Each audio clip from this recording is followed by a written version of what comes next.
Anyway, yeah. So the date, it's early in the morning, September 8th, 1863. You have all just successfully, actually, like, you're in a bit of a pickle because you tried to take, on the evening of September 7th, Divide Pass, which was held by some force of Confederates, some thousands of Confederates. They were basically all of the Western Territories militia had been cobbled together to defend the pass. You were rebuffed that night, but then later on, the Confederates tried to launch a surprise attack against your camp and tried to overrun your batteries. They failed at this mostly because the quick action of Colonel Sandbag Twigs or something like that. I think Sandbag would be the slightly less. It doesn't feel dashing, but all right, it's fine.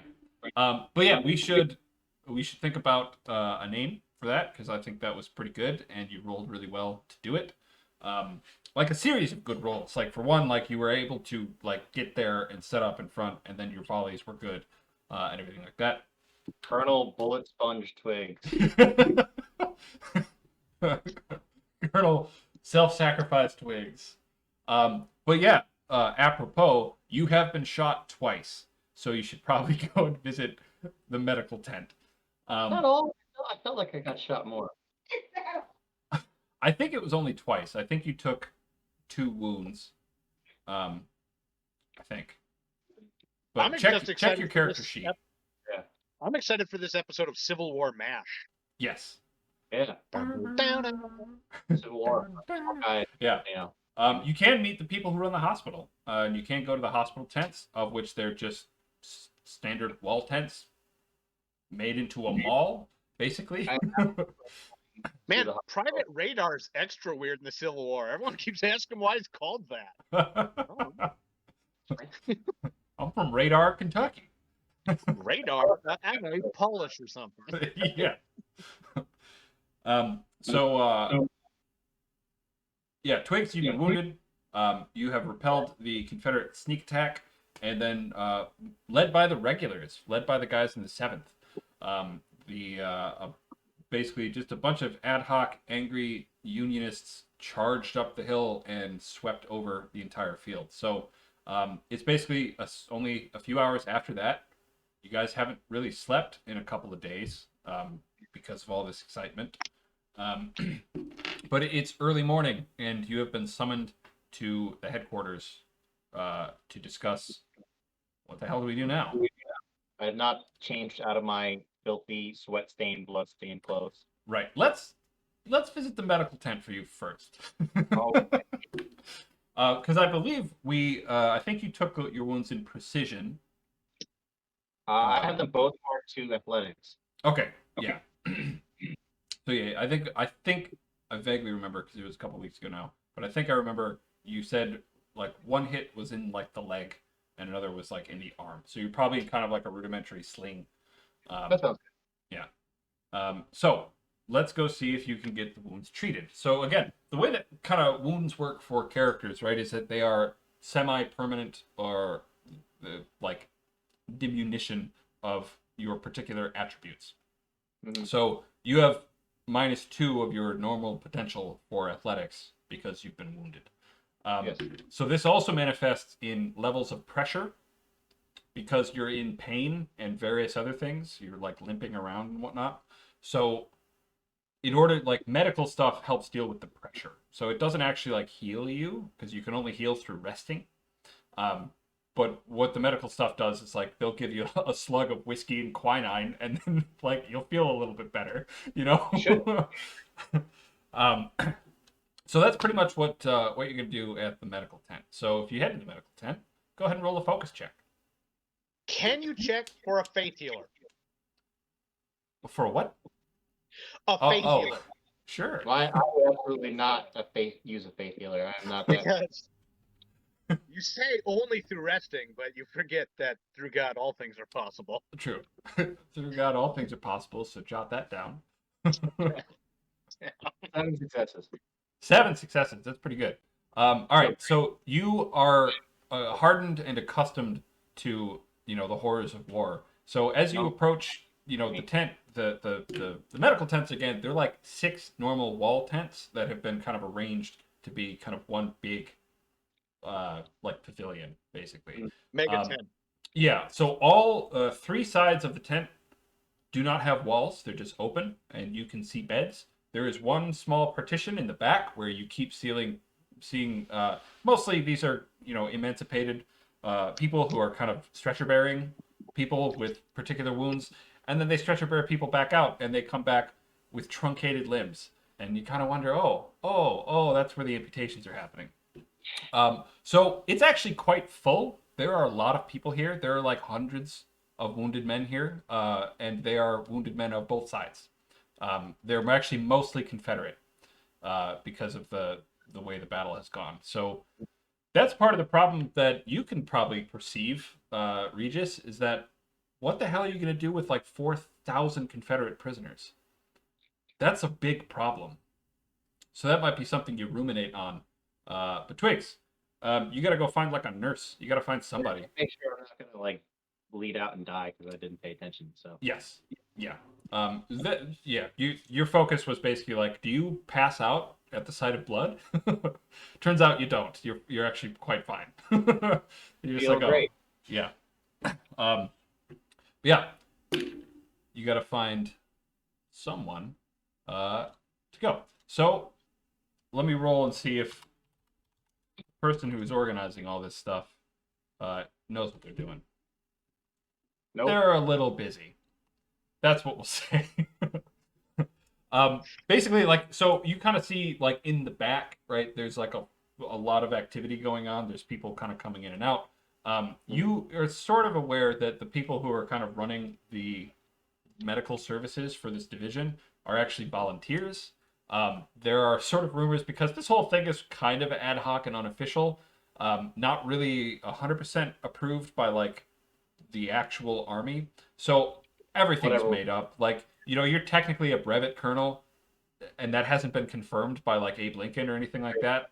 But who cares? So you know that there are actually 2 women who are running the medical tents, and they are technically volunteers from Santa Fe.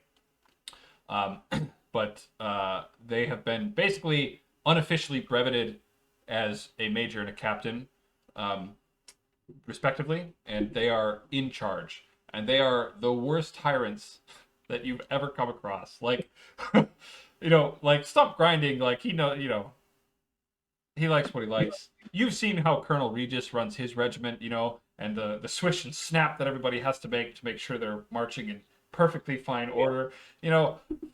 Pales in comparison to the way that these 2 women are running their medical tents. I have their names. It's just been a while since I've had to talk about them. So the breveted major, who's running medical services, is named Mary Sampson Sewell. And her deputy, who's technically a captain, is a free black woman named Harriet Macon. And you get sort of a nurse tells you to go sit down, and you have to wait for a bit. And since you rolled so well on your focus, you're not actually going to pass out in pain or start crying or anything like that. You're still pretty steady. You also realize like there are many, many, many more people that are much more badly hurt than you are. I'm pretty low triage. So Yeah. I'm even if I can grab anyone at any point, I'm like, hey, can you just make sure I'm not gonna die? And then like I'll leave if that's the case. Okay. So yeah, well, you just we'll roll that one in a bit, but in the meantime, Regis, what are you up to in the moments after basically the battle ends until like dawn, which is like 3 hours or so? Because I can tell you that Twigs is sitting in a tent waiting for somebody to come look at his arm. I mean, I think I would like to dispatch a couple of my most bushy-eyed soldiers to make sure, the Confederates, these thousands of prisoners are being guarded, Mhm. and otherwise, sleep. Okay. It sounds exhausting. I think I already have a glimmer of an idea. Okay. Of what to do with these prisoners, because maybe this very post-battle inspection of the battlefield looking at where they have begun this, mining work for Yeah. their mine, um, an idea has come to me already about a potential for what to do with these prisoners. Okay. Because it's been said obviously that four walls do not always a prison make. Mm-hmm. So obviously we're not going to build a prison. I don't want to detach a lot of guards to the area. We don't want to limit that force. But what else can imprison people? And I know from deep personal experience, avarice and love of money keeps me quite occupied. Um, so a potential goal, I might want to see if we can convince any of these men that there may be gold in that mine. And who cares how this war goes? Right. They could strike it rich if only they concentrate on Okay. it and get them involved in a mining operation. Maybe. They're not going to be as interested in leaving. And, little bit of reputation from a miner such as myself, something I'm going to think about as maybe I immediately tried to snooze. Yeah. As a way to keep the men occupied, because giving them something to do. Yeah. Think about That's true. the bridge on the River Kwai. Those men weren't escaping because they had something to do. Yeah, that's the lesson. Yeah, I know what I would have taken away from it, but yeah. You mentioned this to like one of your adjutants or whatever. He's like, "Sure thing, sir." That's a lesson. All right. So your guy comes back and basically says like there is a sort of detachment from some of the regiments that weren't directly involved. They've sort of corralled as many of the Confederates that are not like some of the officers are kind of like ranging the camp and whatnot, and kind of have parole at this point. But most of the men are like basically sitting cross-legged, like on their hands, just like over there somewhere, and they're under guard, so they are being watched. But again, there are like a lot of them. Is there any additional maybe officers' effects or papers that may have been left behind to like shuffle together and like flip through It's a before good you go to question. bed? I think you'll have to roll for that, but you do. You can easily at this point after the battle kind of approach what was the temporary Confederate headquarters. There was like a pavilion set up and everything, so there is like desks and paperwork. Whether or Yeah, not I you see have that. found any of them is up to your roll. Let's find out. So what do I roll for this? Just look at the picture that Keith put in the Discord. And I like just the chagrin too. And I like thinking that it's like one of your own men like twanged your elbow as they were following you out in the fall, and you're like, Private Miles, come on. Let's go to the medical tent.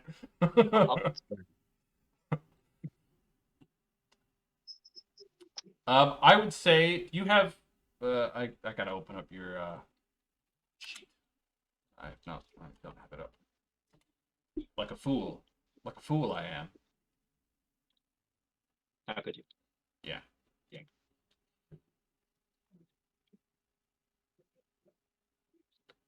I would say horse trader actually would probably be the most apropos. Because would this be like I would say focus? focus, yeah, because you're like looking for stuff. So this is basically like kind of abstracting, like you're there on the line. You see the 5th and the 7th kind of bayonet charging up the hill. You see kind of the battle going on, and you're thinking like, maybe I should go check out the Confederate headquarters. See if they left in a hurry. Yeah. Okay. Oh, I should look at the results, shouldn't I? Okay. By the time you get there, it has been basically ransacked. So one of the probably some of the guys from the 5th, who again were sort of just sprinting straight up the hill with the bayonets, so it overran the tent. So like the pavilion is actually like leaning, right?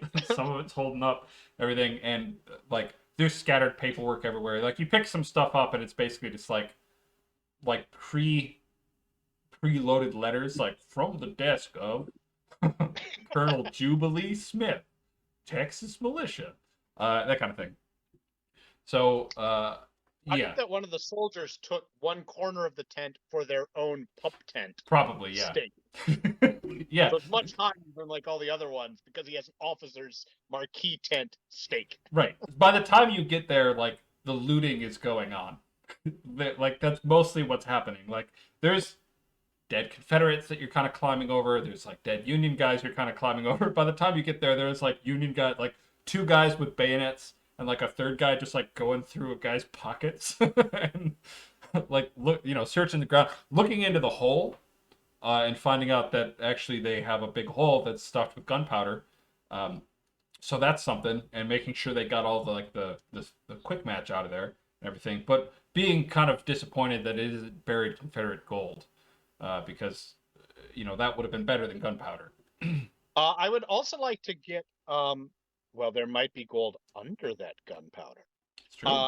What I'd like to do is also take some of those from the desk of and flip a couple of those over and write absolutely no smoking and post that right on the Yeah. entranceway to the mine. Okay. Just we are gonna nip that in the bud. You see, like somebody as you're posting it up, right? As you're tacking it up on the thing, like some private wanders over with a pipe. Gee, sir, what's going on?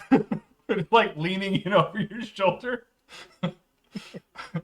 Absolutely no what now? Oh, sorry.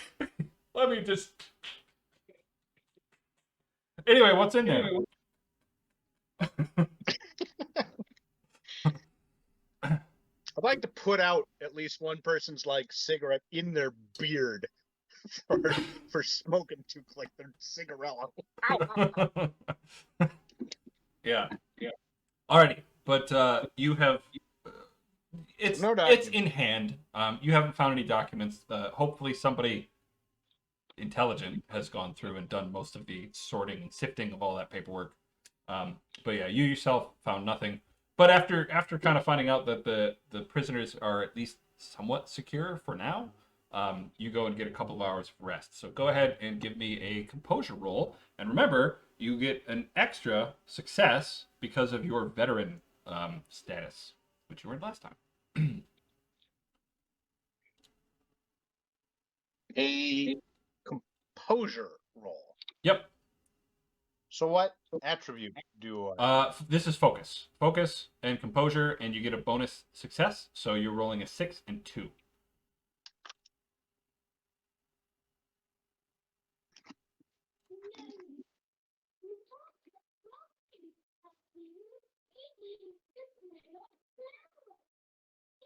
Okay, with a 7, you sleep like a baby. You just head back to your tent and everything, and probably say hi to your horse or whatever, and then you just like asleep. You sleep super well for the next like 2 or 3 hours. So if you have any, I don't think you have any negative anythings, do you? No, I think With I'm a personally 7, quite you have good. yeah, you've got 3 extra points you can put back. It does look like you have only 2 points of power, so you can get another point of power back up. And weren't you saving one from last time? I seem to recall that. Yes. Yeah, so you're back up to 4 power. You've got your power all restored. You slept a sleep of angels. And All right. that was the best half night's rest you've ever had. Like 2 full REM cycles, you're dreaming about all the gold you're going to find in these mountains. It was a really good time. My head right on the lump. Yeah. That So, is a pillow. as you're sleeping, you finally do get a nurse to come over, and the nurse is going to check out your various wounds. And yeah, they treat them adequately.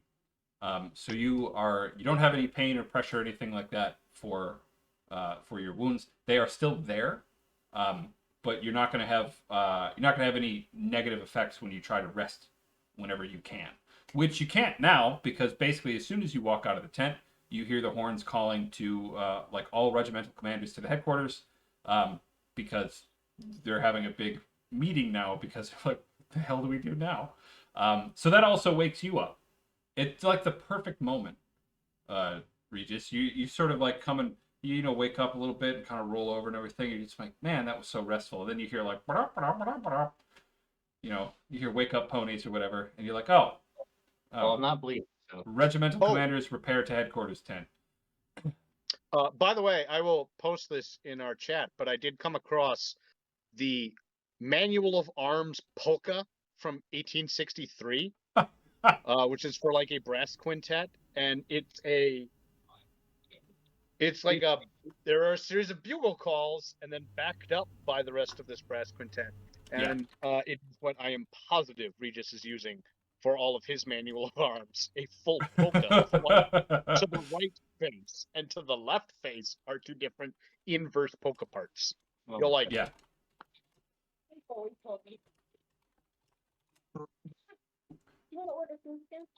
But yeah. So you sleep very restfully. The Twigs, you are at least for now, like literally somebody just came and poked you, wrapped a couple of bandages around the parts of you that were still bleeding, and then literally gave you the war remedy, which is actually in this Hitchcock book that I was reading that I finished the other night. Like he actually describes that at one point, calls it the war remedy. It's a shot of whiskey with some quinine mixed in. And that's what you get when they're sort of like shoved out of the hospital. Like, you'll be fine. Here's some fresh bandages. Here's your war remedy. Get out of here. And as you head out, that's again when you hear the bugles calling for regimental colonels to repair to the headquarters. And there you see assembled some of the bedraggled, some wounded, tired men with mud and blood spattered all over their uniforms and everything. And there is blessedly fresh coffee going around for everybody in their little tin cups. So you smell coffee. There is one or two other regimental colonels got little flasks that they're kind of passing around, and the atmosphere is one of sort of congratulations. Like this was better than they expected it to have gone after what was literally 8 hours ago, where you were then.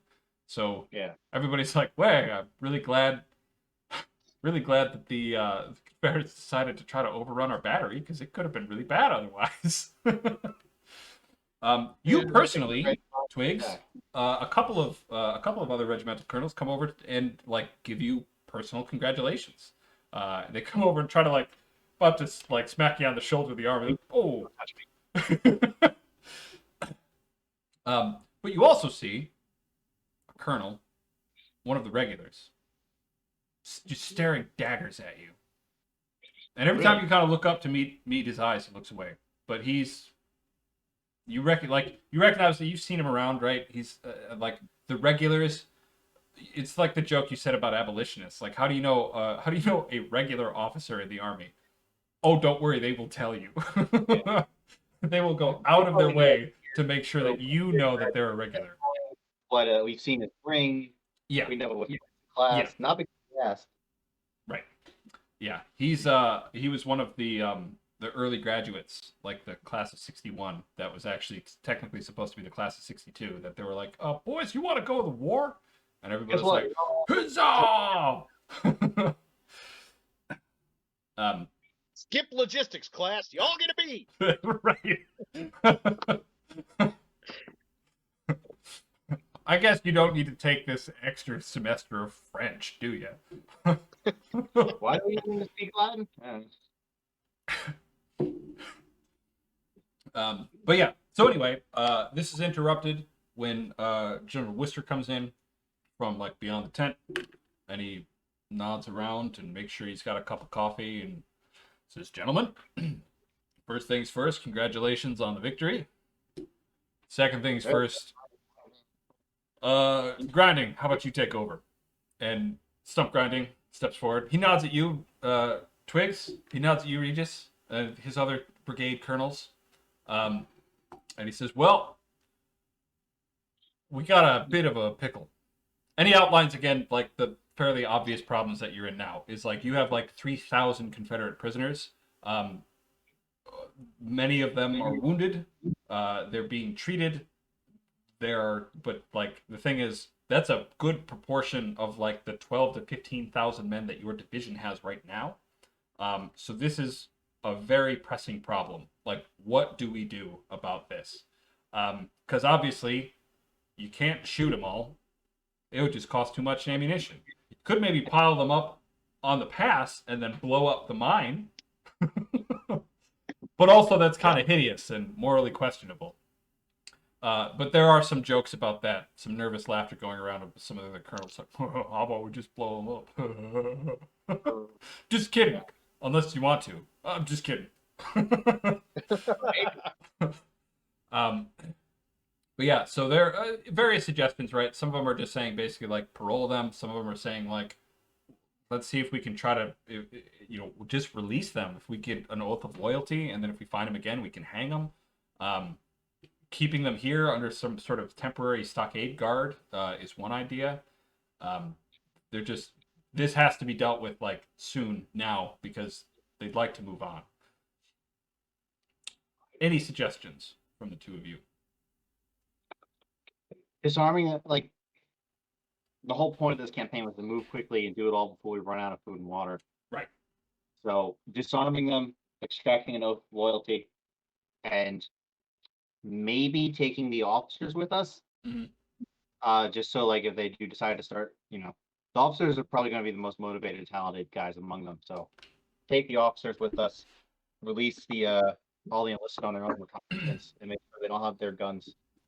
Okay. And then just move. If we end the campaign before they get a chance to rearm or reorganize, might not matter. Yeah. Someone else does bring up the obvious problem with that is like, it's all well and good if they do swear an oath of loyalty to the Union, but what if they don't? What do we do then? Mm-hmm. Because like, we've been around, this war's been going on long enough that if it was just as simple as extracting an oath of loyalty, like there wouldn't be an Andersonville.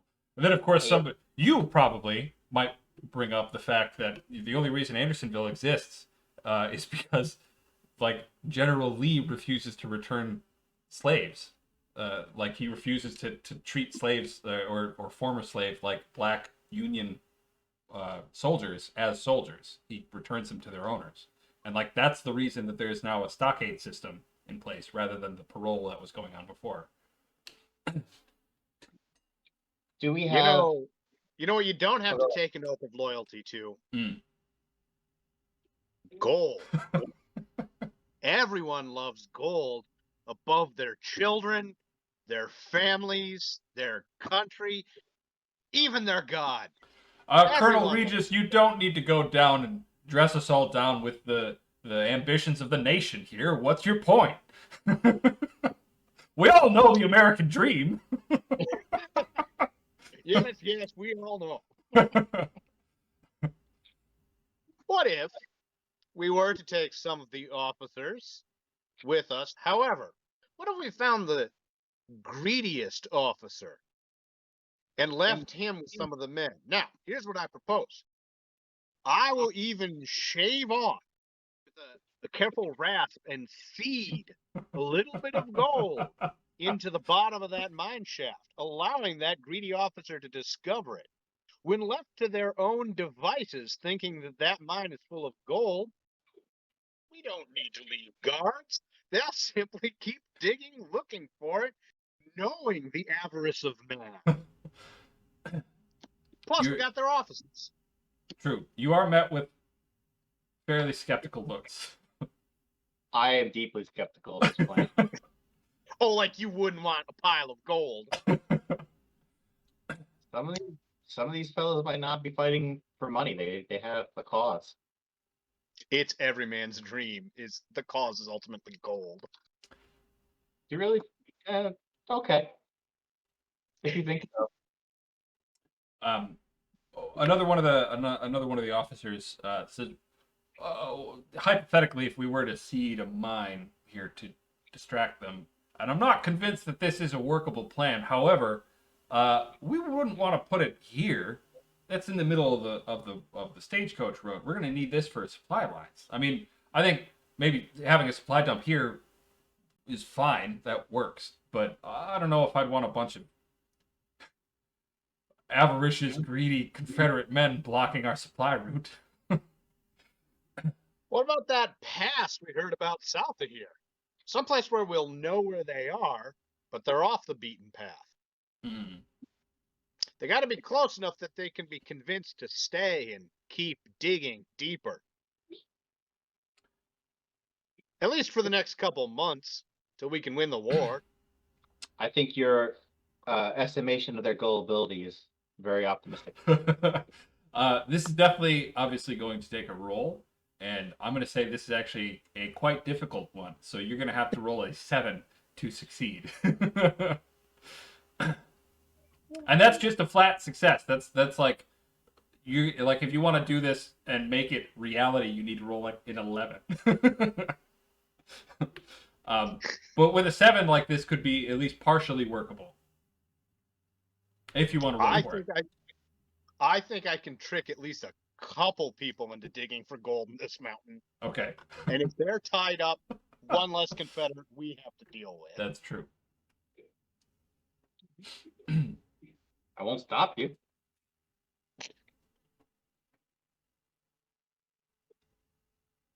All right. Well, I will.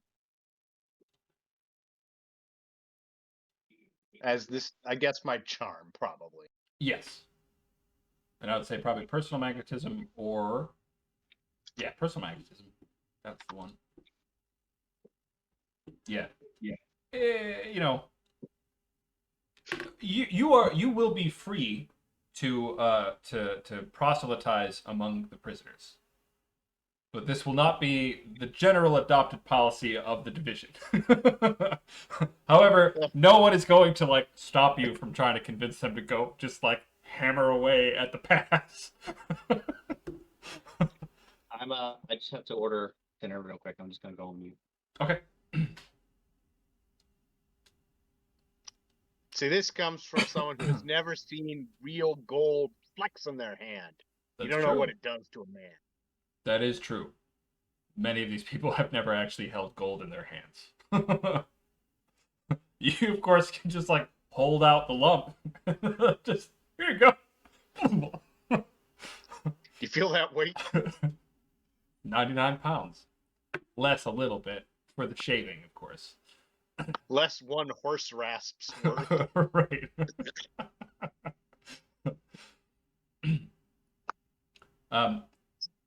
But I mean, unless there are other like pressing suggestions, basically like the two. I guess there are kind of like three. Hello. Hi. How's it going? Oh, I'm just gonna- There are like kind of three sort of contending solutions, and probably some combination of them is going to be needful here. But one is basically big ass prison camp. Just make like this pass, or at least the area around this pass, like a supply dump, but also a temporary prison camp.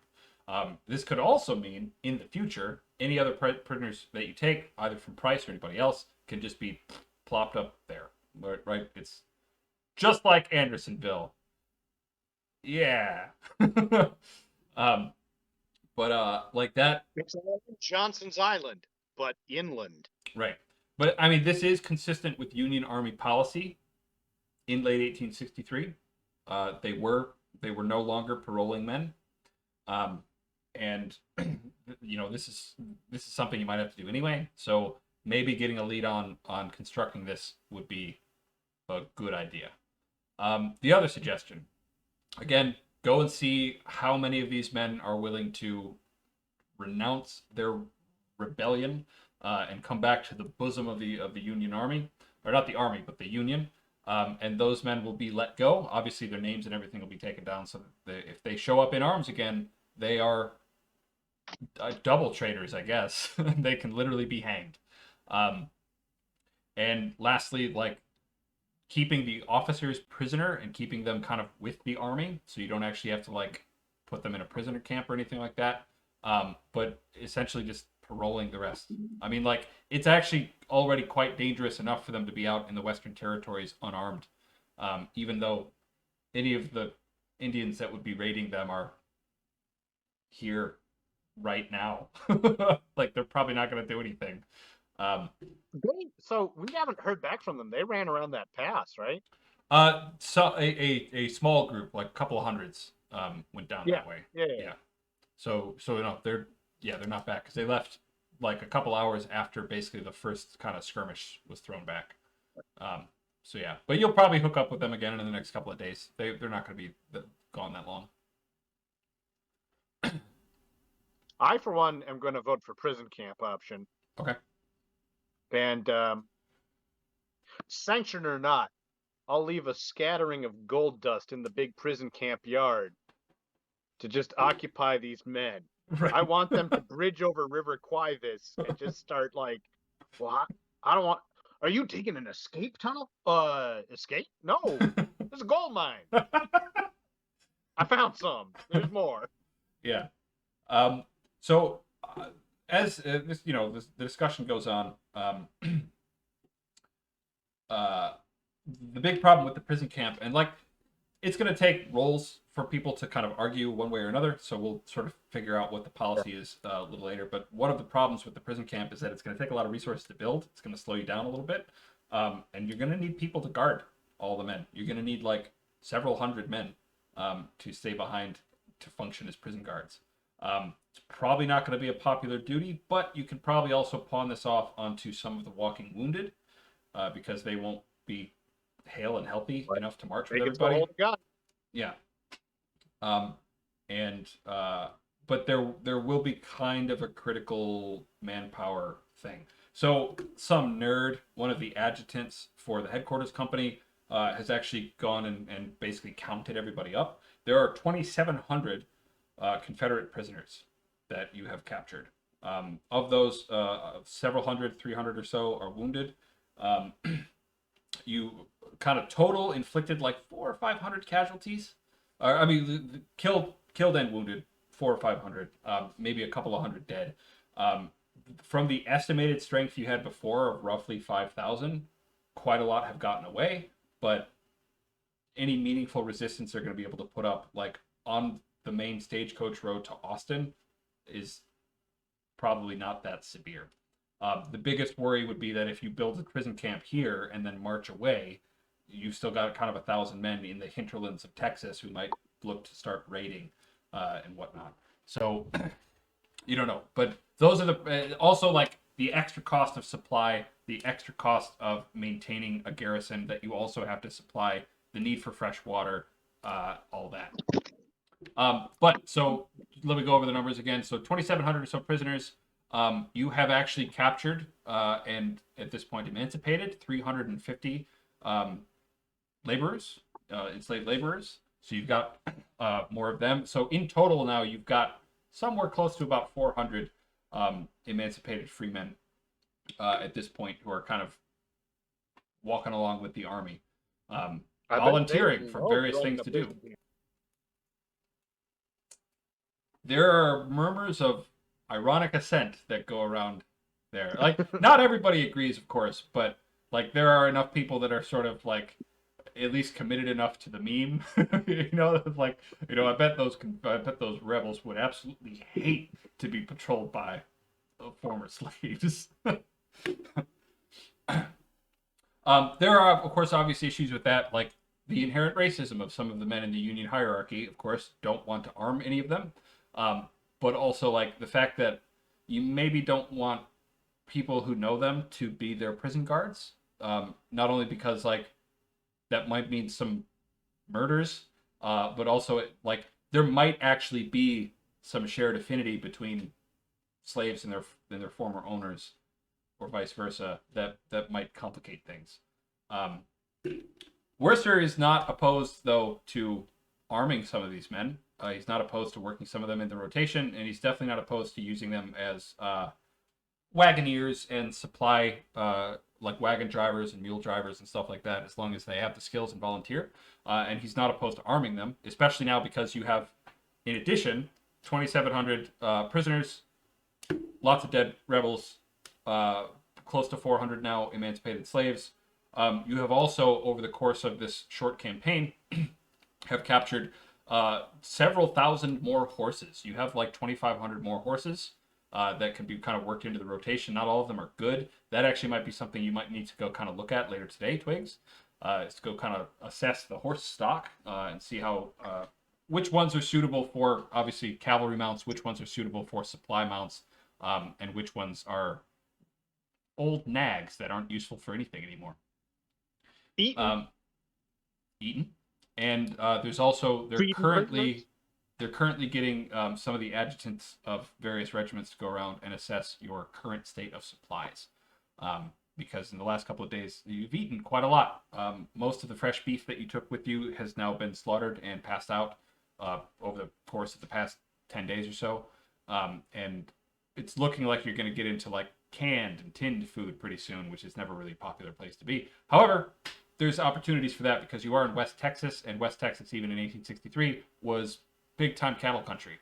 So there might be plenty of opportunities for going out and, let's say, foraging for some beef out there. Liberate a cow. Yeah. Did you mention arms that we may have captured? I did not mention arms. You've captured somewhere close to about 1,500 good working like rifles. Stands of arms? Yeah. They're mostly, again, muzzle-loading rifles of various types. Some of the early battles that you had with some of the cavalry, the dismounted cavalry, were better equipped, and they have some of like the goofy, like early kind of Confederate import breech loaders and whatnot. But not like enough that you could like really equip anything with anything other than just kind of like mixed stuff. But yeah, I mean, you basically have enough seized arms to equip a good sized regiment with extra guns if you needed to. Obviously, they were not short of powder because they loaded like several hundred pounds of it into that little mine. But yeah, in terms of guns and ammo and horses, you're very well supplied. The critical thing right now is food and water. Because the water is probably the most critical issue because you are at these creeks, but the creeks are again kind of muddy runnels, and 10,000 men kind of being around them for any length of time basically just turns them into nothing very quickly. So water parties have actually had to like go up several miles away up to the kind of headwaters of the creek to fill any fresh water barrels, and it's like taking a while and it's never enough. So that's probably the biggest kind of critical piece of supply right now with water. It's not low enough yet that any of your regiments are going to suffer for it, but if you were to just like charge off toward Austin at this point, you'd run out like tomorrow. So that would be bad. I would propose, so I think you may have been on the phone ordering. I like the prison camp idea. Staffed with a combination of our walking wounded, emancipated workers, and maybe even like a company of one of the regulars who doesn't have much say. Like they are less likely to get grumpy and go home and be like, I didn't sign up for this. Like, no, you did. You've been doing things like this for a decade. They're not less likely to grumble and complain. They just like, that's all they can do. Like, right. The volunteers can at least leverage. It's like, this isn't what I volunteered for and I won't do it. And like, you can't just hang those guys. You can if they're regulars though. Right. That's for them. Yeah. Yeah. And so, but between those groups, I think we'd have, close to 1,000 men that we could potentially leave. Yeah.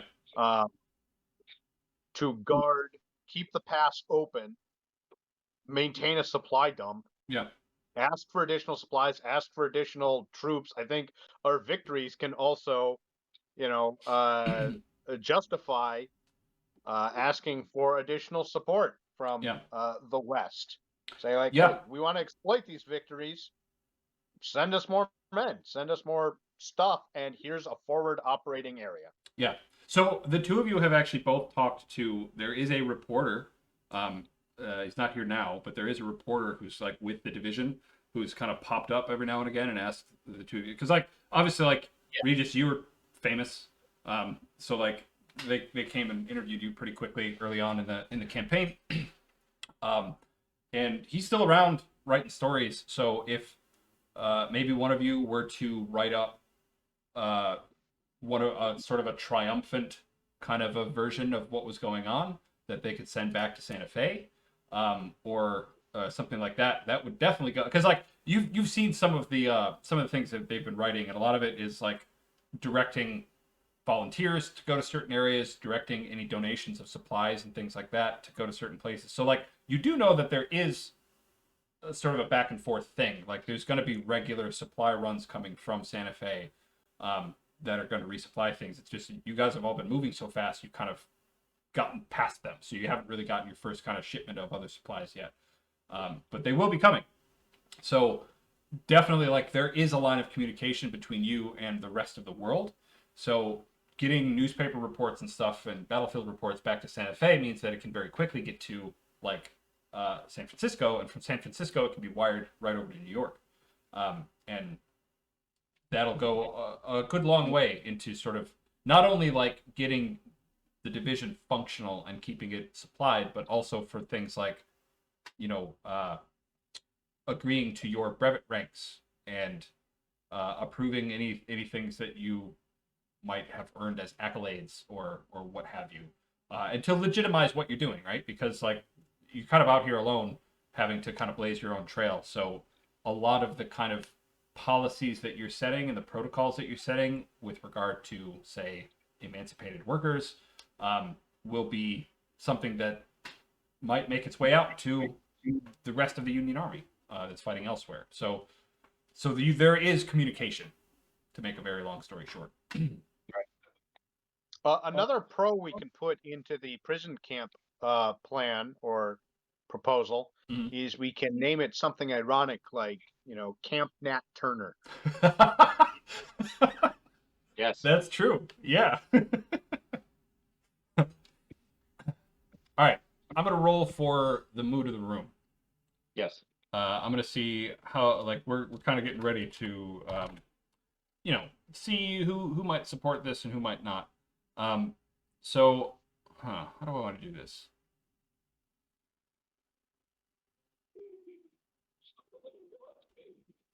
Well, let's do this instead. Just make it easy.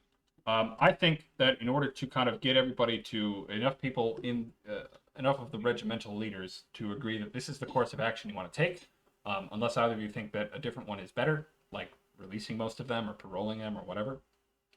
One of you, or a combination of the two of you, ought to roll like a charm roll or something to sort of not necessarily give a big stump speech, but just kind of to very clearly lay out, these are the pros, these are the cons. I think it's a good idea. We should vote for it. And I think your hands, Regis. You're far more charming than I would say probably Discerning Patriot might be the most applicable, because you are discerning various facts.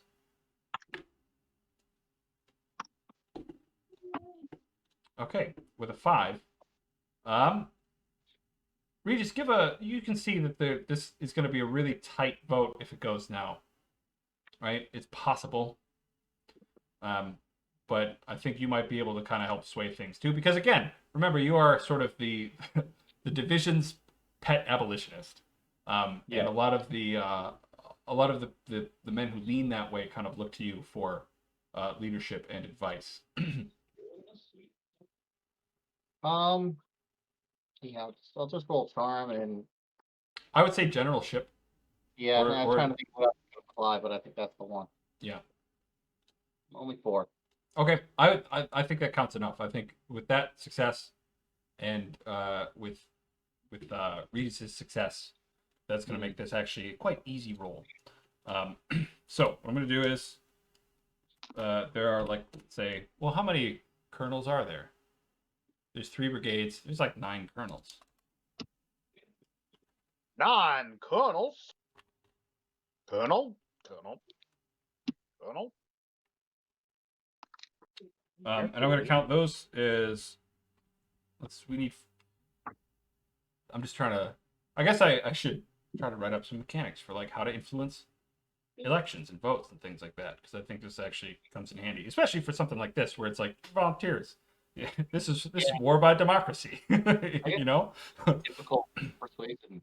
Yeah. 'Cause Yeah. that's something I do. Right. Um, Influencing election, it's all fraud. It does not. right. Yeah, roll with advantage if I have Twitter.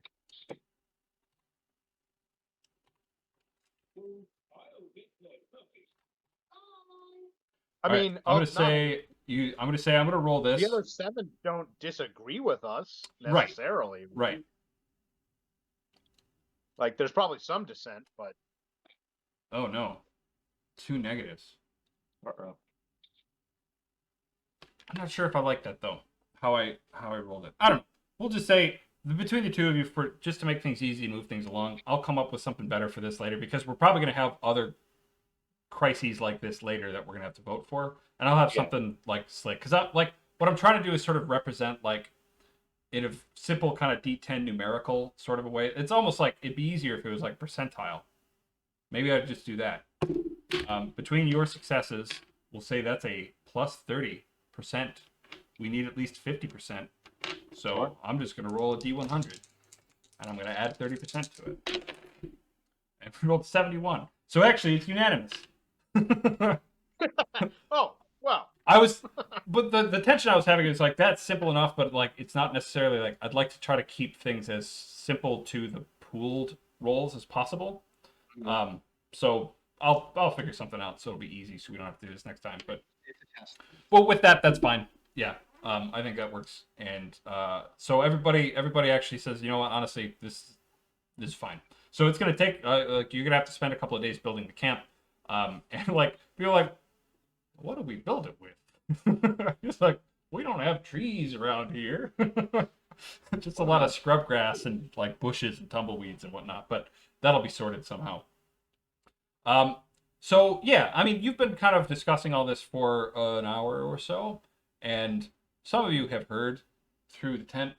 You've seen kind of the flapping of the tent walls and the tugging of the top, and kind of the whole tent's kind of shifting around. It's getting very windy outside, and a couple of you have probably already heard in the distance thunder.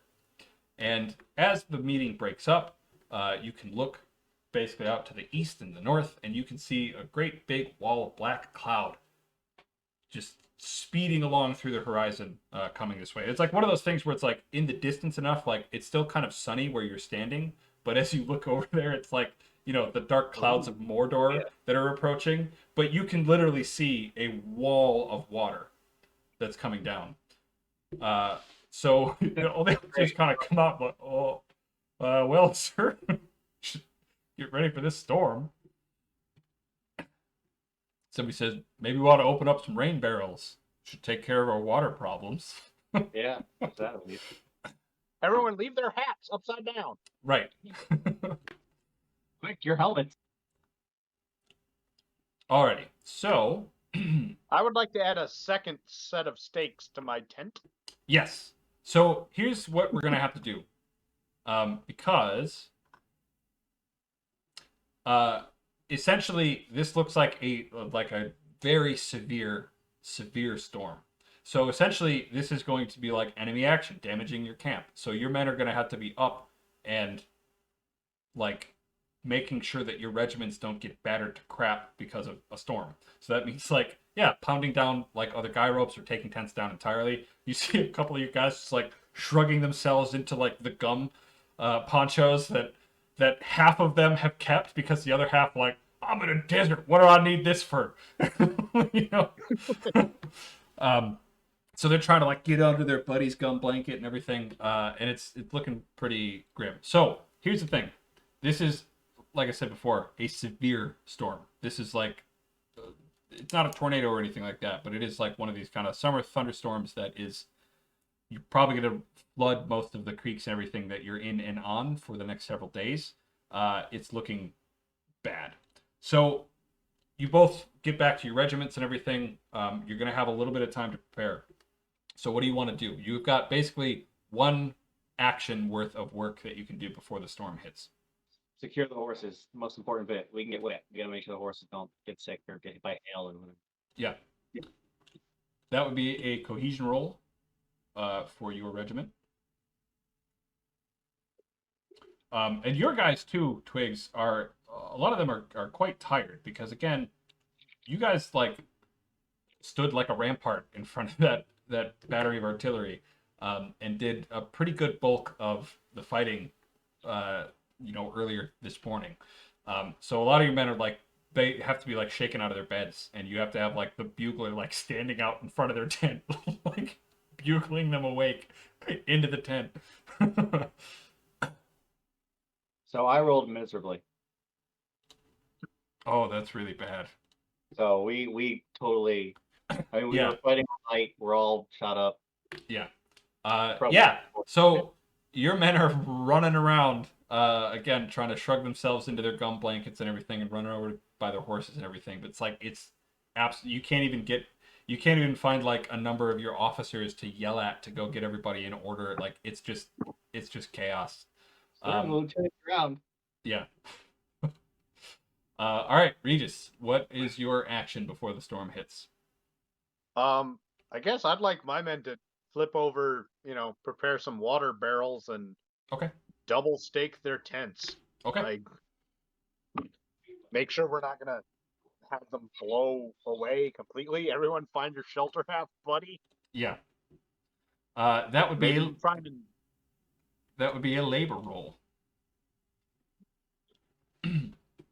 And again, remember to add your personal leadership skills to that as well. Man, that was such a bad roll, Keith. It was awful. Out of a 7 too. I deserve it. With all the wild success I've been having, people are shooting stuff. Yeah. At me. Yeah. The RNG gives, and the RNG taketh away. I guess we'll just add maybe my composure or something to that. Telling them to. Yeah. I mean, anything sort of leadership based would work, right? So even all in, because if you're going and doing some of the work too, if you're like the first one to like open up, the rain barrel or whatever, or hurling the camp cats out of the way as you're trying to get work done. So I would say all in works if you want to use that one too. Okay, and then this is with my. This is with your labor. You can, if you want to, right now assign manpower to your labor score. Oh, yeah, I should probably do that. I'll put a couple of manpower in that. Yeah, because this is again like you've basically called. This is all hands on deck. Make sure our camp doesn't get swept away, kind of a thing.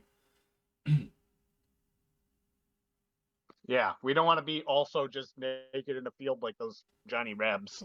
Right. Looking at them. Like, they're like looking around like some of them who've managed to keep their like blanket roll are just sort of like, well, yeah, it's like, give me that. They don't even have gum blankets. Some of them have like tarred blankets, like the horrible, crispy, like shiny, like linseed paint that they put on. Like some of them have those, and they're looking very enviously at your men who have all these nice union issue gum blankets. I guess I'm not too worried about them running off in the storm or anything. They're just gonna have to stay put. I don't know what else they're gonna do. Yeah.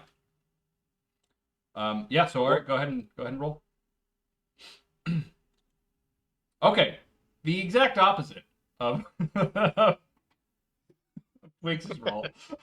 Which I guess is like sort of the opposite of what happened last night too. It's like your men just spread out and then just took cover, and his men stood like a rampart in front of that battery.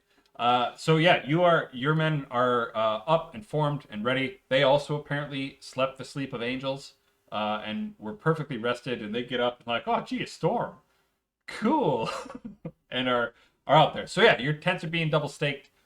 You've got plenty of rain barrels and other just any basically empty receptacle is being upended, turned over, so that it can fill up rainwater for the horses and everything else for the whole division. So yeah, I want at least one of my men to be under like their, gum blanket shelter halves, with like a rifle resting on a stake, just pointed in the general direction of the of Johnny Reb out in the field looking out there. So, Yeah. feel up and Yeah. there's a good guy. Okay. Yeah. So yeah, all these comedic vignettes are happening, especially over on the side with the cavalry. Some of the men are attending their horses. Some of the other men are trying to find their boots. It's not looking well. But the storm hits. This huge wall of water is just washing over. You can see it coming from basically like back in the west where like the hospital tents are.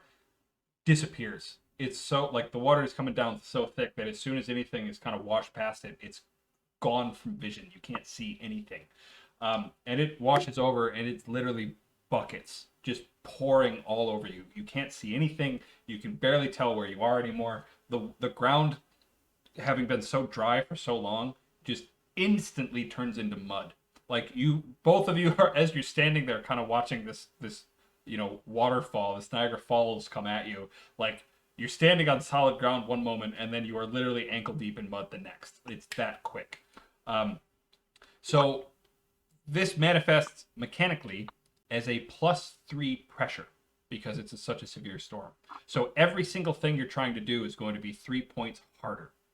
So what you can do, you can either roll with that and try to make do as you can, or you can spend points of your morale to lessen the severity. So 1 point of morale will get rid of 1 point of pressure, which basically means you're pissed off being rained on.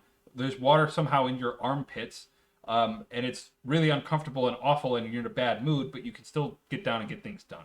So morale, you have to get back only by spending your attribute points and everything. So it's up to you whether you want to, but that is something you can do. You can spend the morale 3 points, just get rid of the points of pressure, buckle down and get things done, or you can try to do it without. However, you got to make you both have to make cohesion checks to see. This is sort of an abstracting kind of the work that it's going to take to kind of keep your camp up and running. And these cohesion checks will result in damage if you roll badly. So how much morale do you need to spend full off pressure? So 1 point per point of pressure. So right now you're at 3 points of pressure for the storm. 1 point of morale will take away 1 point of pressure. So if you spend 3 points of morale right now, you'll be down to no pressure, no extra difficulty in the roll. You recover morale. You recover morale by resting. You recover morale by spending points of your attributes. So in the same way, it works the same way for your units as it would be for you personally. So I'm looking at the 1st California, the infantry. Their morale right now is at 8. So if they spent 3 points of their morale, it'd get down to 5. The way they'd recover those 5 points is by spending one of their attribute points. So they could like spend a point of their offense or whatever, and they'd get 3 points of morale back. But that also, it means it's like a temporary wound to their offense. That kind of. All right, I'm gonna spend 3 morale to pull off that pressure. The pressure is bad. So this is from your regiments. Yes. Okay. So now I have 1 morale left. Oh no, that's bad.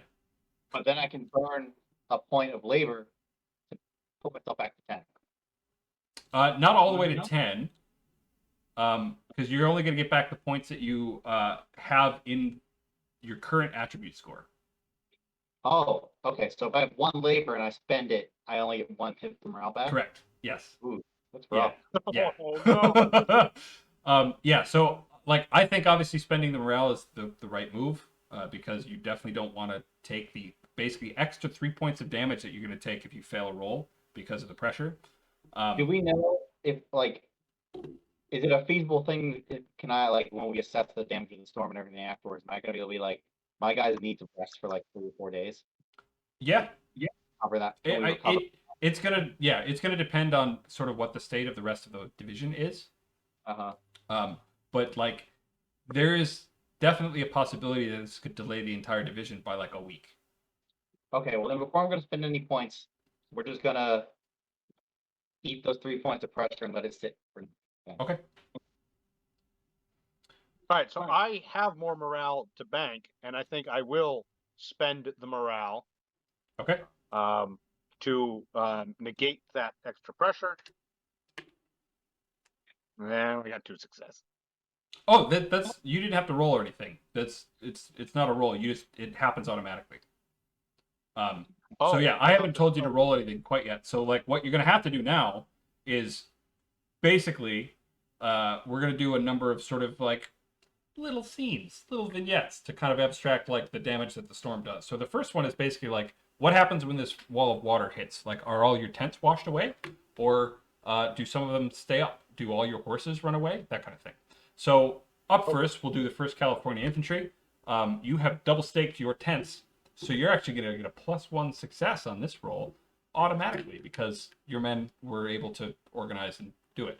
However, so what you need to do is roll a cohesion roll, just to make sure that your men are up and around and orderable, so that you can have them deal with problems as they come. So this is a cohesion roll. Since you spent the morale, there's no extra pressure. You just need to hopefully beat a 4. okay, and I'll use my personal skill Yep. of all in because I'm dealing with this, but that's an extra 1 because of the double stake, right? Correct. Yep. Perfect. Yeah. So with a 5, you manage, like, most of your tents are still up. Some of them have kind of collapsed and everything like that. But like, as the wind hits them and as the water kind of sweeps by and everything, like, it's looking like minor damage for the most part. There's no like flying bits of canvas that are kind of getting. Damage. There's no like there's no extra flying debris or anything like that that you have to deal with at this point. So yeah, you've managed at this point to not take any damage yet. But that's only one of. We'll do like 3 sort of rounds of this. Like, Several the storm trials. gets 3 actions. Um, but yeah, it's just sort of an abstraction of like the strength of the storm, basically. Anyway, Regis or Twigs, how are your horses taking this? So rolled an you rolled an 8? Yeah. Damn, that's pretty good. When did you roll an 8? I used it was cohesion Yes. plus, and I added my manpower. Okay. Voted all my. Alrighty. I just didn't see it on the rolling Oh, sorry. thing. It's one marked at 617. Oh, I see it. Cool. Yeah. All right. Yeah. So with an 8, you actually okay. So even though you kind of caught on the back foot at the first part of this, you get your men organized enough. Like, you personally are like running around grabbing men as they're scattering around and shoving them toward their horses, and like you're able to kind of follow the sound of neighing and screaming horses to get to where they are, and you're able to kind of like get the blankets over top of them, get their feed bags on and everything, make sure that they're like properly what do you call it when you do that to a horse, hobbled and whatnot. And so actually you manage, at least at this kind of first part of the thing, that it looks like most of your horses and most of your men are in the same place, and they are all dealing with their horses, which is the most important thing. So you succeed very well in not taking any damage on this first one, even against the increased pressure that you had. So yeah. Alrighty. So round 2. So the problem now is that obviously water is falling from the sky, but also all of the streams that you're nearby are flooding. And most of the places that you thought were dry, because like the creek just didn't run there, and there wasn't even strips of mud down there. Like Antelope Creek only kind of projected maybe 20 yards south of the road. Now it's looking like there's a whole brand new river that is cutting through a good chunk of the camp. So it's not in either of your regiment spaces, but it is in neighboring regiment spaces. So it looks like some of the Santa Fe volunteers are basically like, some of their tents are starting to get underwater at this point. So it's up to you. You can detach detachments, obviously, to go help deal with that, or you can just not and keep your men around you for whatever might happen next. Cavalry is very expensive and valuable, so we're going to focus on our. Okay. Regis? Sorry, you cut out there. Oh, sorry. It was probably on my end. Could you say some of that again? Yeah. So basically, a neighboring kind of regimental camp. These are the Santa Fe Volunteers. Basically, pitched their tents in what they thought was a dry port. Like they thought it was at the end of Antelope Creek because that part of the sort of dry, muddy water had dried up. But their tent is basically now their camp is turning into a river because Antelope Creek is actually extending as a river by the second as all this water is coming down. So it's whether or not you like this is just mostly just a choice. Do you want to detach any men? So these are points of manpower that you can just send over to help, or would you rather just kind of try to keep your camp cohesive? I'll detach some of my manpower. Like I've got 2 that I had moved into labor for double staking the tents. Yeah. Can I put those 2 into Sure. helping them out? Yep. Yeah, and that's I'll it. put So them. they'll just I'll just keep them. There just won't be anywhere, I guess. I don't know. Yeah. I'll put it back down here. Yeah. They'll just head over. Okay. So that's round Numo 2 of the storm. So let's see. I had kind of like a goofy list of things that what could happen. All right. So here's I'm part of waiting the for problem. lightning to strike our powder magazine, or like the opposite of lightning, because it's the lowest point. Right. You haven't seen any big explosions. There is obviously lightning is a big part of this, but like since you're camped in kind of not the lee, you're actually the exact opposite of the lee. Like you're getting this weird force of wind because like the wind's coming out of the west and it's hitting like the cliff where the pass is, and it's sort of like scooping back down. So it's this weird like you're at a point now where like all of the water it's just like you're in 0 G and you're just droplets of water just hang in the air. So it's just completely saturated, right? So you don't see anything happening. Like there's no lightning isn't striking your powder magazine. However, Regis, you are close enough to see that like where you've kind of kept basically the whole division's kind of powder wagons are actually like sinking. Like you see like the wheels are again like the water's getting the ground is getting churned up so much by the water and everything that like you can literally see the wheels are sinking into mud. So there are groups of men who are trying to haul it out, and like there's a guy who's basically pointing at anybody that he can see within like the 10 yards of radius or whatever that you're actually visible, and he's calling you over. So like he's calling you personally, not your regiment. So this is up to you to go help out, dig this or keep this sort of ammunition wagon from sinking. Sure. Yeah, I'll run over and help. Okay. I sent those men to help the New Mexico. My men, we handled this capably. We were double staked and prepared. So now it's upon us to help all of these less prepared other regiments who couldn't get their shit together. Yeah. Now it's on us to help everyone else. But we'll do it. Okay. Yeah, so go ahead. This is an athletics roll. This is a pure athletics roll. I would say that all in would count, just because that's the kind of fella you are.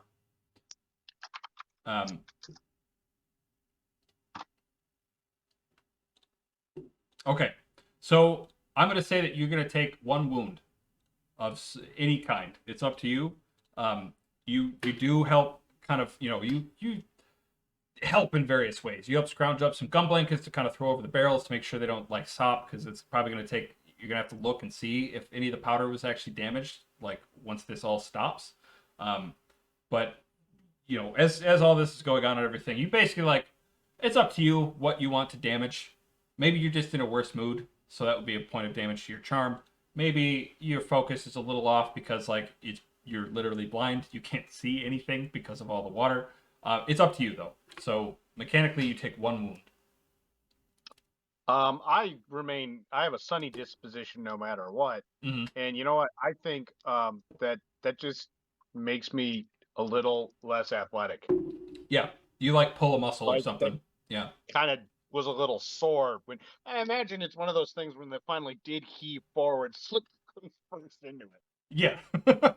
Like, yeah, you push the wagon out and everything. You see the wheels come up, and then you realize you're actually waist deep in mud yourself, and you have to be like hauled out, and it's just like twist your ankle or something. Yeah. Yeah. Twigs. Oh, he'll be back. He's gone. The mud took him. Right.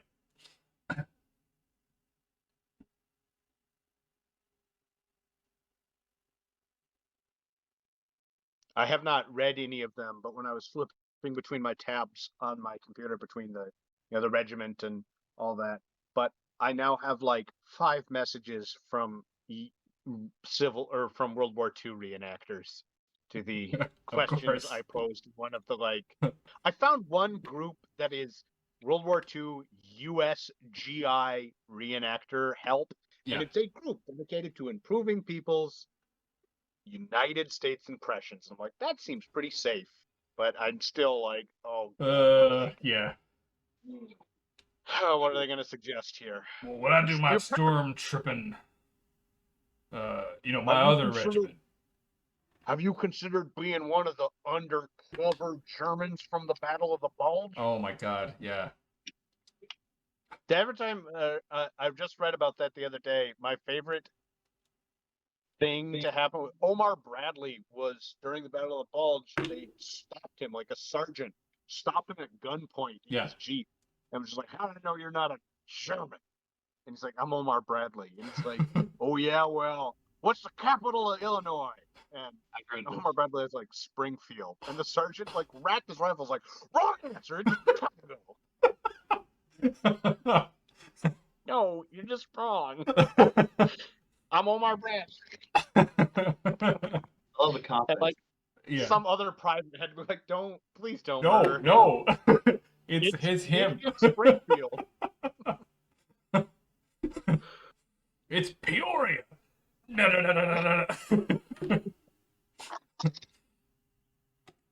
Okay, Twigs. Yes. So here's the thing that's happening: is that one of the tents nearest your horse lines has basically just been scooped up from underneath and is now flapping around. And what this is doing is frightening the horses even more than they're already frightened. And I think we both know enough about horses to know that if one of them bolts, all of them bolt. Yeah. So you gotta do something about this tent.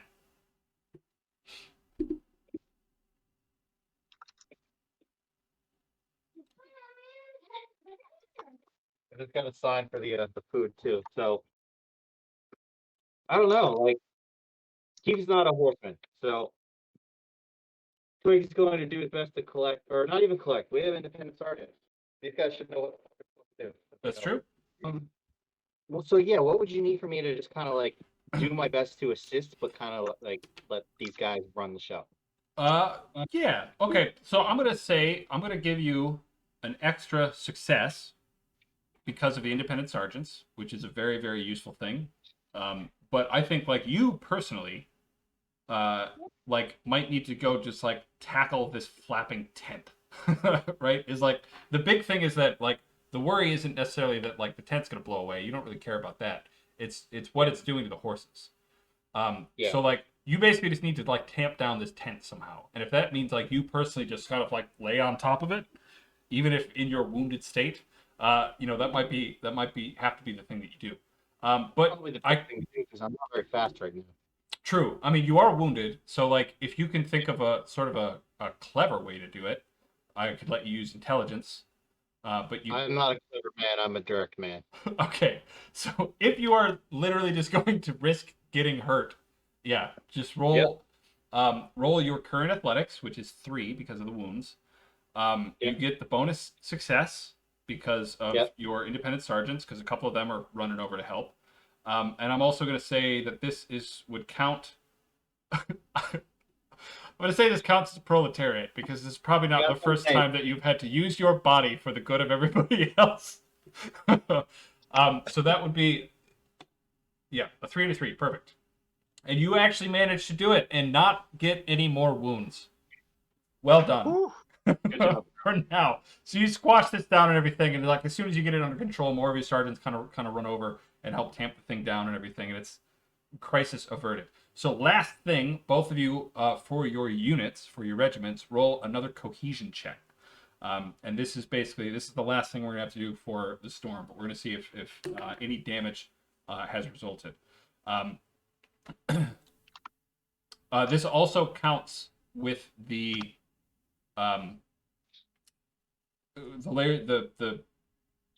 points of pressure also count on this roll. So with that 4,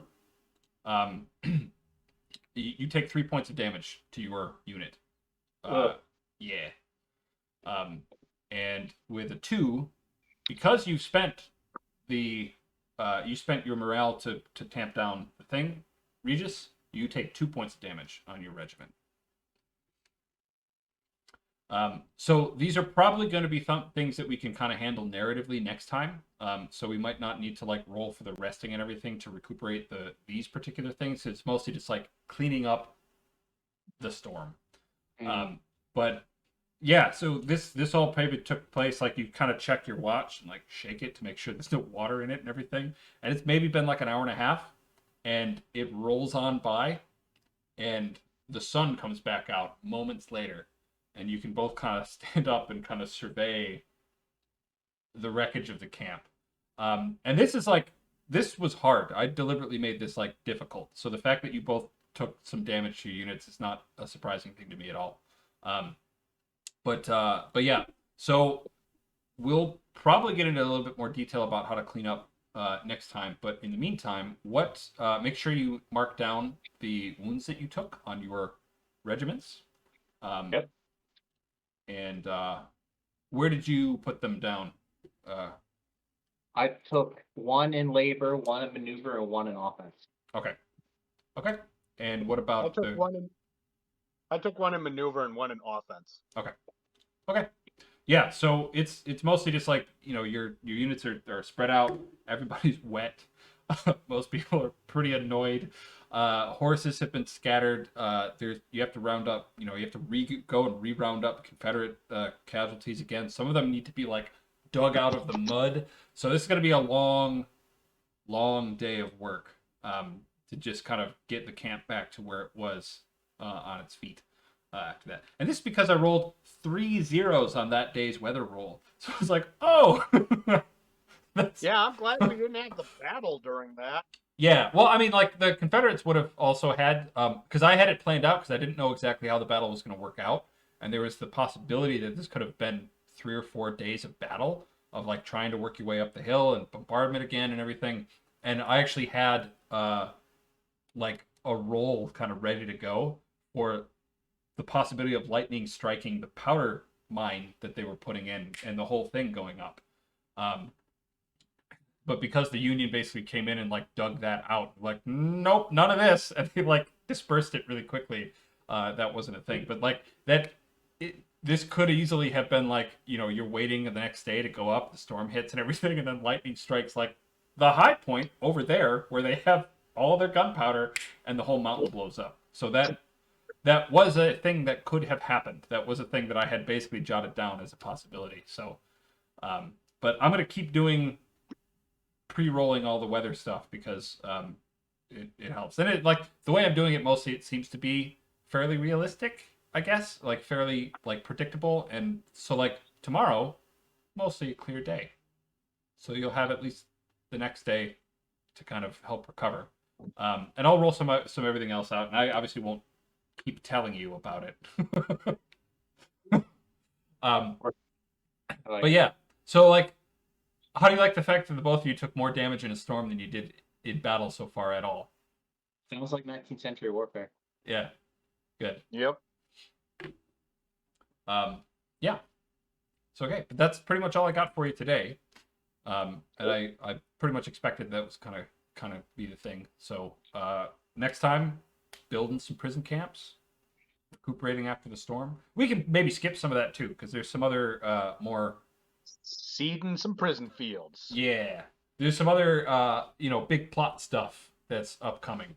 So, oh boy, yeah. So we'll see. Actually, since you were in the hospital tent, yeah, Twigs.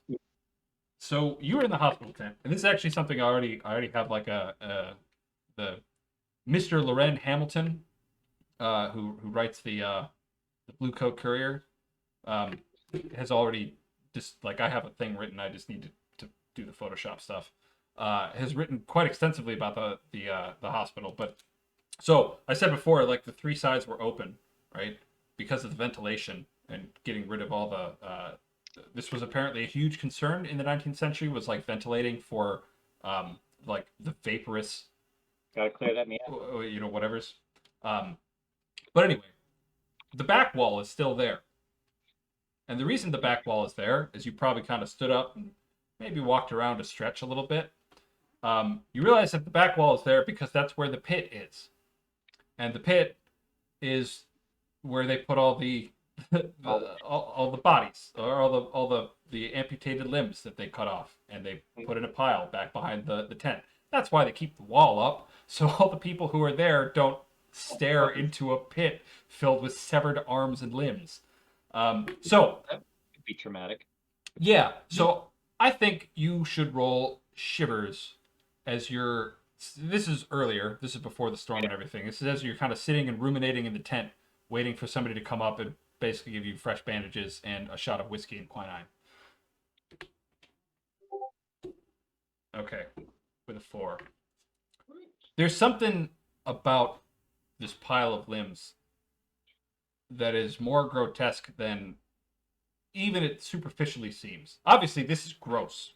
Obviously, a ditch filled with amputated limbs is itself repulsive. But there's something slithery about it. There's something, and we'll get back to that. It's just going to be something your mind returns yourself to as you're kind of, you got the feed bags over the horses and you're seeing all these sort of haunting images throughout the storm of just like looming shapes and kind of slithery motion and everything behind this wall of water. And it's something that every now and again you kind of call back to this pit that's filled with severed limbs and you think, ugh. Obviously, I can't on the cuff come up with kind of the dense sort of shivers writing from Disco Elysium, but like I'm trying to at least get the atmosphere there. First one was really that's Yeah. something. Yeah. So just as a way to take that before we go, we're in your Sidewinder universe, right? Yes. There is like wizard Lovecraft shit happening. Yes. So here's the thing. Here, let me update you a little bit on some of the recent drama of the Army. So this whole division exists because not Sterling Price, he's the Confederate. General West, John Carlton West, I think it's John or James Carlton, I don't know. West, General West, was a guy who was in charge of. He was a regular officer who kind of took over the volunteers and the regulars who were out on the western frontier when the California Column got out. So after like Glorieta Pass, he was in charge. One of the problems that they had there in the real world was that there were Apache and other kind of Plains Indians raiders that were going around mining camps and other places in sort of southern, what is now Arizona and New Mexico. And Joseph, that's what it is, Joseph West. And West was kind of in charge of kind of putting a stop to this. So at one point, he had a meeting with an Apache whose name was not Cochise. Why can't I remember his name? It's bothering me. Let me look it up.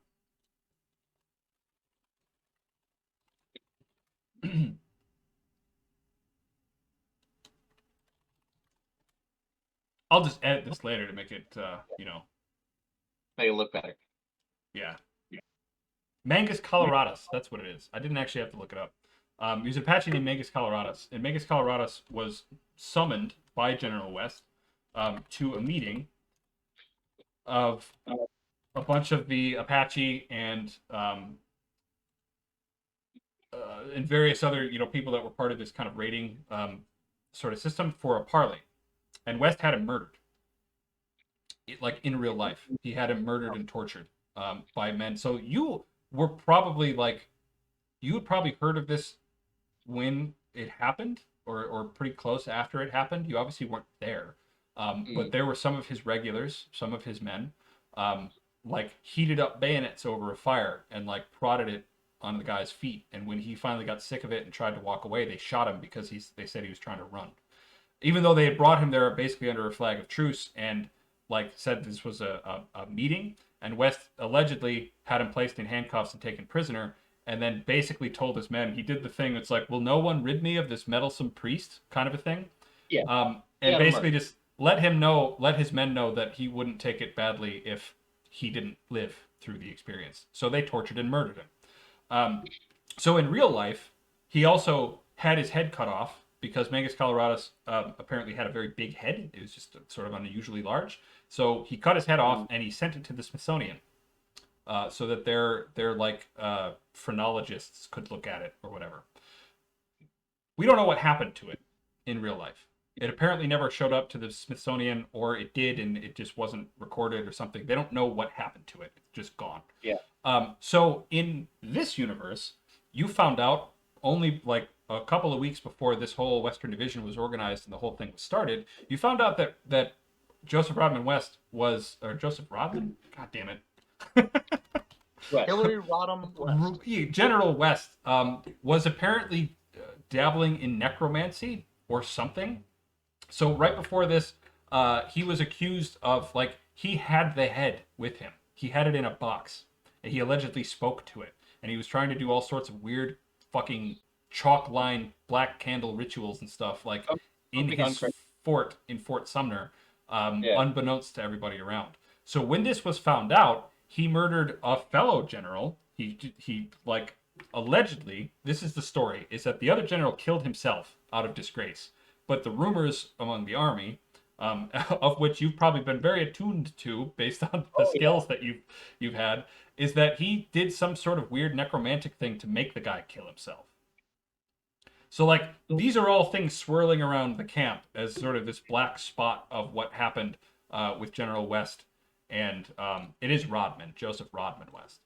And then Joseph Rodman West, is the last that you have heard, had been arrested by order of the governor of Santa Fe, or the governor of New Mexico. He had been arrested, and he was supposed to be shipped to San Francisco to stand trial in a military tribunal of, like, treason and various other crimes. And, like, they had to, like, come up with, like, is there anything in, like, military justice about necromancy?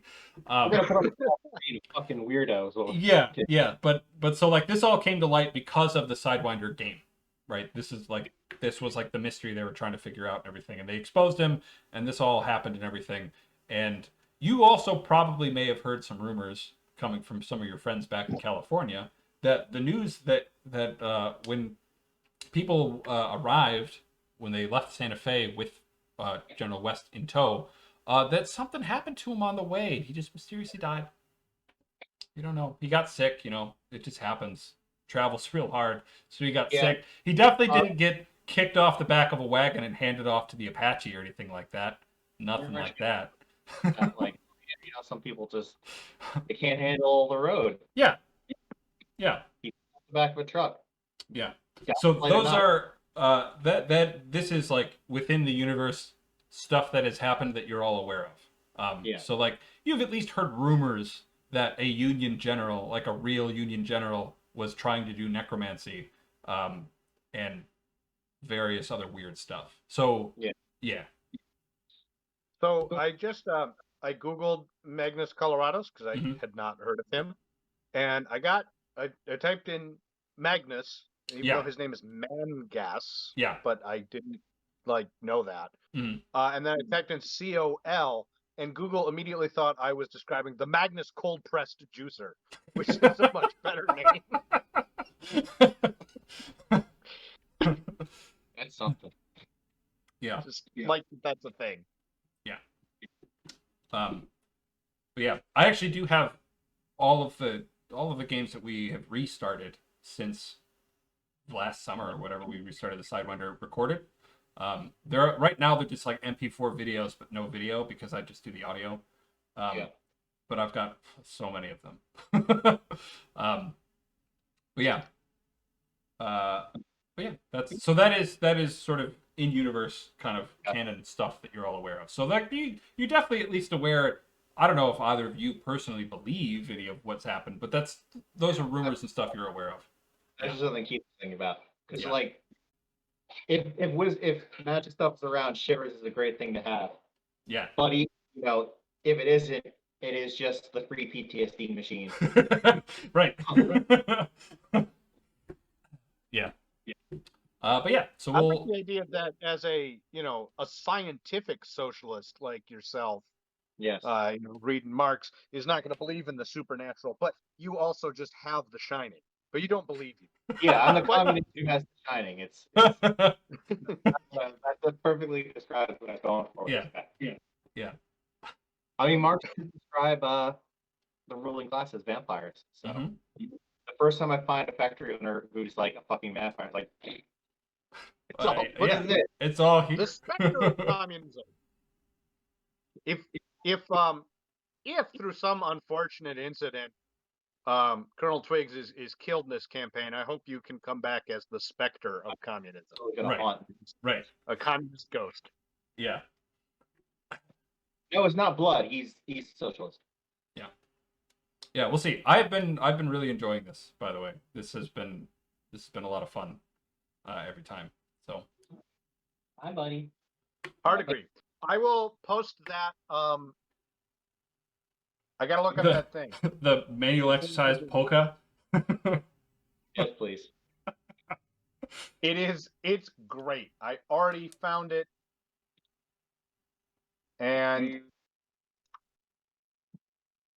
there you go. All right. Enjoy. It's a Facebook link. I hope it still actually takes you there. Yeah. But it's I the will. manual of exercise polka. Okay. I'll get the I've got like half of what I want to with the newspaper man stuff written. I just need to Photoshop it in and get the thing out because I enjoy working on those. Honestly, I like writing in that voice. It's very fun. But yeah, we'll get that going and everything, and hopefully next week we'll get back Cool. to it. All right. Cool I'm beans. being summoned by this baby to go Yeah. next. All right. Bye, Eleanor. Hey, no second. Later, gents. All right. Bye. See ya.